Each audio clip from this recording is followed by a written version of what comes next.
민주당 얘기 좀 여쭤볼게요. 민주당이 굉장히 공천 파동을 세게 겪고 있는 상황인데 결국에는 임종석 전 실장 컷오프가 됐어요. 그리고 홍영표 의원은 의총장에서 격한 발언을 했습니다. 아니 대표가 자기 가죽을 벗기지 않으면서 남의 가죽만 벗기다가 손에 피칠갑이 됐다. 이거 지금 상상하면 굉장히 무서운 말이거든요. 예, 그런 상황이 됐는데 지금 이대로 선거가 진행이 된다면 결과가 어떻게 될 거냐. 중요한 거는 이제 앞서 말씀하신 대로 민주당도 공천을 잘해서 장해찬에 맞서는 새로운 후보가 누구냐에 따라서 그 선거 결과는 민심의 선택을 받는 거니까요. 달라질 수 있다. 그런데 지금 공천이 굉장히 어려운 상황이다. 결과가 어떻게 될 걸로 좀 후보들은 예측을 하고 있습니까? 현장 분위기는 좀 어때요? 지금 현장은 아까 말씀드린 대로 그렇게 좋은 상황은 아닌 것 같아요. 왜냐하면 이 과정에 대한 관리나 이런 것들이 지도부 중에 또 한 분은 지금 안 나오고 계시고 네. 아예 사퇴를 해버리겠다라고 기자회견까지 한 상황이고 하다 보니까 그것이 상징화돼 가지고 뉴스로 전파되는데 굉장히 당원들에게도 불안감을 좀 주고 있는 상황이에요. 민주당 당원들? 예. 이게 왜 그러냐면 2016년도에도 네. 그런 이제 전례가 있었는데 그때랑 지금이랑 좀 다른 점은 뭐냐면 그때 문재인 당대표는 사실상 물러나고 김종인 비대위원이 들어와서 사실상 피칠갑 자신의 손에는 피를 김종인 비대위원장이 묻혔거든요. 그렇죠. 근데 지금 이제 이 대표께서 다 하고 계시다 보니까 그 부담이 이제 대표에게 많이 전가가 되는 거예요. 그러다 보니까 그때 2016년도 때는 문재인 대표는 그대로 딱 뭐 여러 가지 뭐 위기설이 있긴 했지만 어쨌든 네.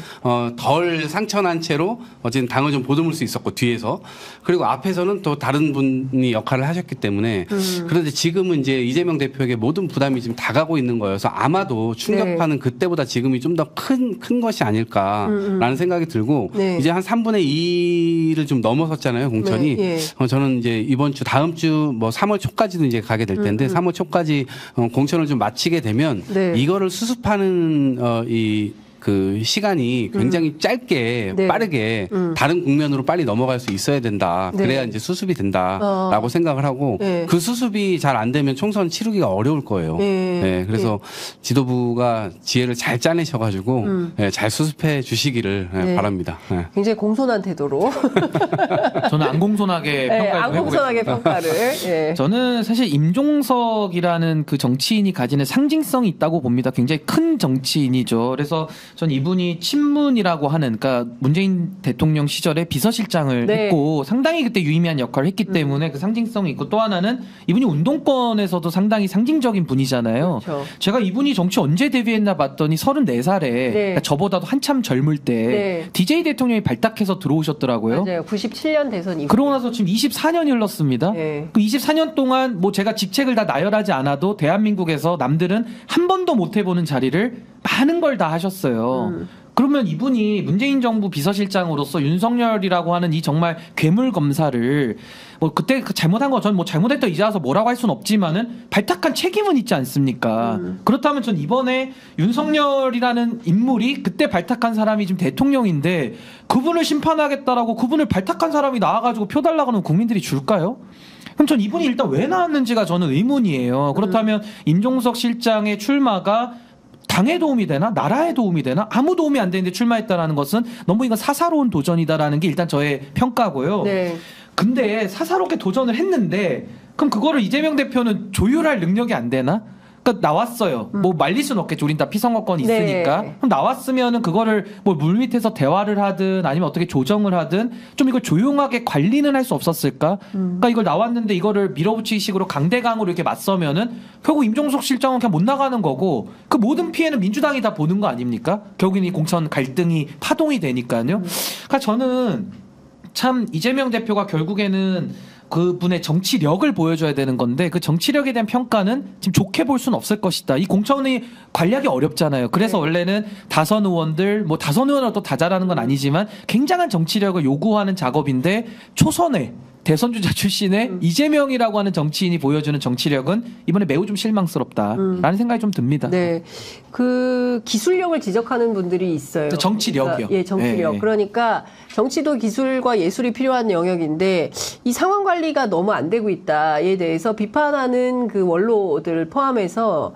민주당에 이제 계신 분들이 굉장히 그런 얘기를 많이 하는데 그 어제 대표 메시지가 상당히 셌습니다. 탈당도 입당도 자유다. 나가라는 건가요? 이제 명확하게 네. 이재명 체제를 선언한 것이라고 봐요. 이재명 당. 예, 왜냐하면 그 전에 이재명의 보통 민주당. 뭐 친노, 친문, 으로 좀 쭉 이어져 이제 왔는데 친노, 친문에서 이제 친명으로 넘어가는 그 핵심적인 뭐 발언이라고 봐야 되나요? 네. 어쨌든 역사적으로 획을 긋는 발언이 아닐까라는 생각이 들고 민주당은 이제 명실공히 완전히 이쪽으로 넘어오게 된 것이고 뭐 구성 인자는 뭐 이렇게 섞일 수도 있고 앞으로는 이제 좀 새로운 인물들이 또 계속 충원이 되겠죠. 근데 이 총선 결과로 인해서 결국 그 책임도 이재명 체제가 갖게 될 수밖에 없는 것이고, 근데 이 체제가 국민들로부터 하여금 뭐 친문 대 친명의 대결 이게 아니라 약간 구시대와 새시대의 어떤 대결 이런 식으로 오히려 총선의 공천 이 판이 그렇게 보여졌다라면 오히려 훨씬 더 좋았을 텐데 그렇지 못하고 이거는 뭐 언론에서도 계속 이제 지적을 했던 사안이지만 계속 그렇게 이제 뭐 그 계파 간의 갈등으로 이걸 봤잖아요. 그러니까 이거를 좀 잘 관리하지 못한 측면은 굉장히 아쉽다 이런 말씀 하나 드리고 또 하나는 저는 이 부분 이제 반발이라고 하는 게 있잖아요. 근데 저는 한켠에서 이런 생각이 들어요. 경선에 참여하는 사람들은 대부분 그 결과에 대해서 승복을 전제로 참여를 하는 거예요. 그게 민주주의예요. 근데 지금 국회의원이 돼서 4년 뒤에 내가 평가를 받게 된다라는 것도 다 알고 시작을 하는 거거든요. 그러면 그 과정에서 있었던 그 평가를 마지막에 와서는 종국에 와서는 결과에 승복하는 것도 저는 같은 개념이라고 보거든요. 그래서 그러한 지점에서 지금 반발을 하고 있는 분들 개인적인 어떤 감정에 의해서 어쩔 수 없다라고 생각을 하지만 실제로는 지금은 사실 개인의 모습보다는 이 대의가 훨씬 더 중요한 거 아니냐. 윤석열 정부에 맞서서 결국 민주당이 승리를 해야 국민의 삶도 지킬 수 있는 것이고 그래서 그러한 지점에서는 조금씩 지금 반발하고 계신 분들도 좀 내려놓을 필요가 있다라고 생각을 합니다.